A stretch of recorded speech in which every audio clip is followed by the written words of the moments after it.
World history के पन्ने में दर्ज एक ऐसा जेल जिस जेल को तोड़ना तो दूर की बात है, उसके बारे में सोचना भी बेहद मुश्किल काम था। उसके बावजूद भी कुछ कैदी प्लानिंग करते हैं और उस जेल को ब्रेक कर देते हैं और ये जेल ब्रेक विश्व इतिहास का नंबर 1 जेल ब्रेक बन जाता है। नमस्कार, आदाब, सलाम, सत श्री अकाल। मैं हूं विकास वैभव और आप देख रहे हैं बिहार दरबार। उत्तरी आयरलैंड में ब्रिटिश आर्मी कैंप के बगल में एक जेल था जिसका नाम था मेज। इस जेल को खास तौर पर इसलिए बनाया गया था ब्रिटिश सरकार के द्वारा कि 1971 में उत्तरी आयरलैंड में संघर्ष हो रहा था, बगावत की बुगुल फूंक दिया गया था कुछ लोगों के द्वारा। इसीलिए ब्रिटिश सरकार इस जेल का निर्माण करवाती है और जो भी बगावत कर रहे थे ब्रिटिश सरकार के खिलाफ, आयरलिश रिपब्लिकन आर्मी थी, IRA थी, जो कि ब्रिटिश सरकार के खिलाफ बगावत कर रही थी, वो आजादी की मांग रही थी। इसीलिए उनके लिए ही स्पेशल इस जेल का निर्माण करवाया जाता है और उन लोगों को चिन्हित करके उस जेल के अंदर भेज दिया जाता है और उन पे तमाम तरह के गलत तरीके से दंडित किया जाता है। उन्हें तमाम तरह के पनिशमेंट दिए जाते हैं ताकि वो आगे बगावत की बिगुल न फूंक सके। कुछ हुआ ऐसे कि ब्रिटिश सरकार उन लोगों के लिए तो जेल बनवाई थी, लेकिन वक्त गुजरने के बाद ऐसा हो जाता है कि आम लोगों को भी उस जेल के अंदर डाल दिया जाता है और वो भी बेवजह जेल के अंदर डालकर उनके ऊपर सितम ढाया जा रहा था, उनके ऊपर अत्याचार किए जा रहे थे, उन्हें जोर जोर से पीटा जा रहा था और बगैर किसी गुनाह के। गुनाह बस इतना था कि वो ब्रिटिश सरकार के खिलाफ आवाज उठा रहे थे और ब्रिटिश सरकार किसी भी हालत में उस आवाज को दबाना चाहती थी। इसीलिए आम लोगों को भी इस जेल के अंदर डालकर उन्हें पनिशमेंट यानी कहें तो जोर जोर तरीके से पिटाई होती थी।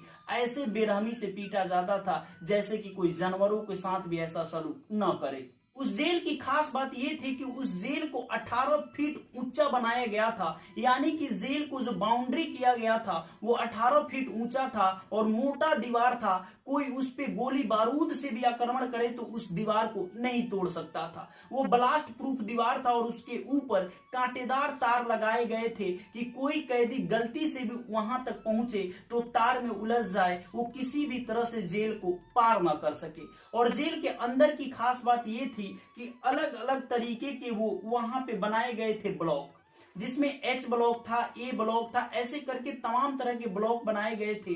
और हर ब्लॉक की खास बात ये थी कि उस ब्लॉक के बाहर वहां पे काफी सिक्योरिटी गार्ड होते थे और ब्लॉक के अंदर CCTV कैमरा होता था, वो जो कैदियों पे नजर दौड़ाए रहता था कि आखिर कैदी क्या कर रहे हैं, कोई गलत काम तो नहीं कर रहे हैं, जेल से भागने की कोशिश तो नहीं कर रहे हैं। इसीलिए जेल के अंदर कैमरा लगाया गया था कि कोई भी कैदी कोई ऐसी हरकत ना करे जो कि उस जेल के नियम के खिलाफ हो। खास बात ये थी जेल की कि जेल के जो ब्लॉक था, उस ब्लॉक के अंदर जो रूम बनाए गए थे, हर रूम में एक ऐसा दरवाजा था कि जब तक कंट्रोल रूम से बटन नहीं दबेगा तब तक वो दरवाजा खुलेगा ही नहीं और कैदी उसी के अंदर रहेंगे। जब आम लोगों को ब्रिटिश सरकार जेल के अंदर डालकर उनके ऊपर जुर्म करने लगी तो हुआ कुछ ऐसा कि उसी दौरान एक कैदी को जेल के अंदर डाला जाता है जिसका नाम होता है लैरी मार्ली। लैरी मार्ली को जेल के अंदर डाला जाता है और लैरी मार्ली का रिकॉर्ड ये था कि वो बहुत सारे जेल को ब्रेक कर चुका था।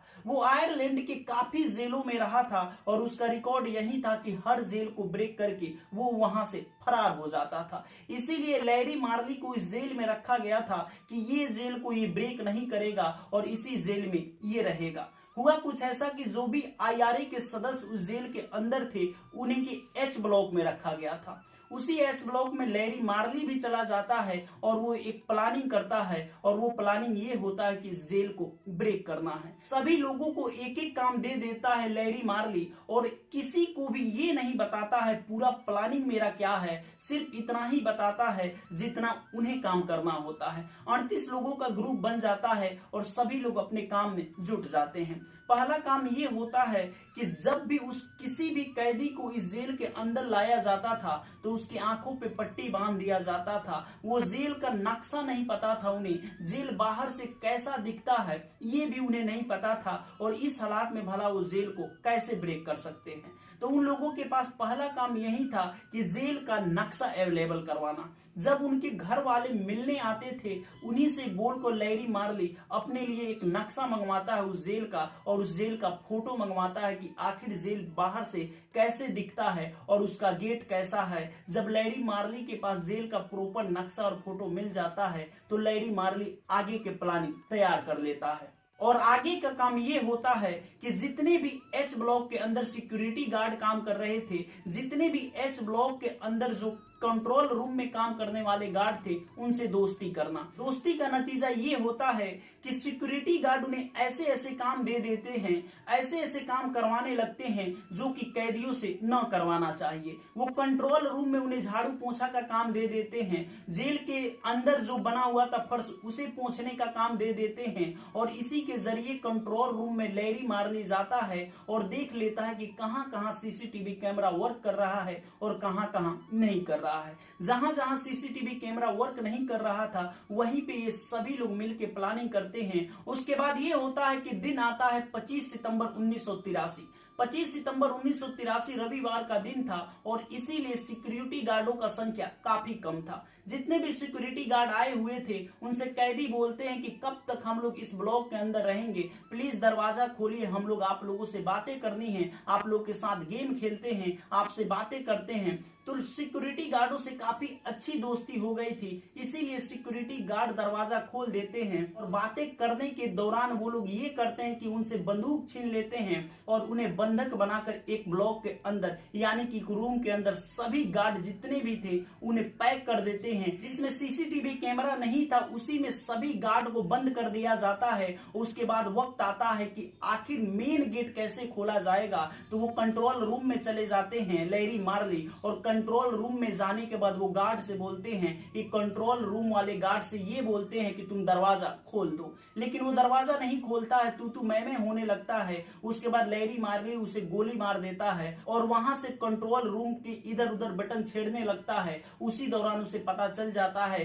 कि मेन गेट कैसे खोलना है। मेन गेट भी खोल देता है और सभी लोग चले जाते हैं। जितने भी सिक्योरिटी गार्ड का ड्रेस होता है वो ड्रेस उनके बॉडी से उतार कर खुद पहन लेते हैं, उनके हथियार भी ले लेते हैं। होता ये था कि जेल में खाना बाहर से आता था एक ट्रक में यानी कि एक बस में लदकर। जब बस एच ब्लॉक के अंदर प्रवेश करता है तो उस ब्लॉक यानी कि उस बस को कंट्रोल में कर लिया जाता है इन कैदियों के द्वारा और बोला जाता है कि तुम्हें जैसे बोला जा रहा है ड्राइवर से वैसे करो वरना तुम्हें मौत की नींद सुला दिया जाएगा। जब जान की बात आती है तो ड्राइवर वैसे ही करता है जैसे कि कैदी बोलते हैं। सभी कैदी उसके 38 कैदी उस बस में बैठ जाते हैं और वो बस चलने लगती है मेन गेट की ओर। जब ये बस मेन गेट की ओर जाने ही वाली थी तब तक गार्ड लोगों का शिफ्ट बदल जाता है। दूसरे गार्ड जब एच ब्लॉक में जाके देखते हैं तो सभी सामान इधर उधर बिखरा पड़ा है और काफी कैदी वहां से लपाता है। वो कंट्रोल रूम में जाके बटन दबा देते हैं, सभी अलग अलग ब्लॉक के गार्ड उस ब्लॉक में आ जाते हैं और जो जेल का मेन गेट होता है उसे भी लॉक कर देते हैं कंट्रोल रूम में फोन करके,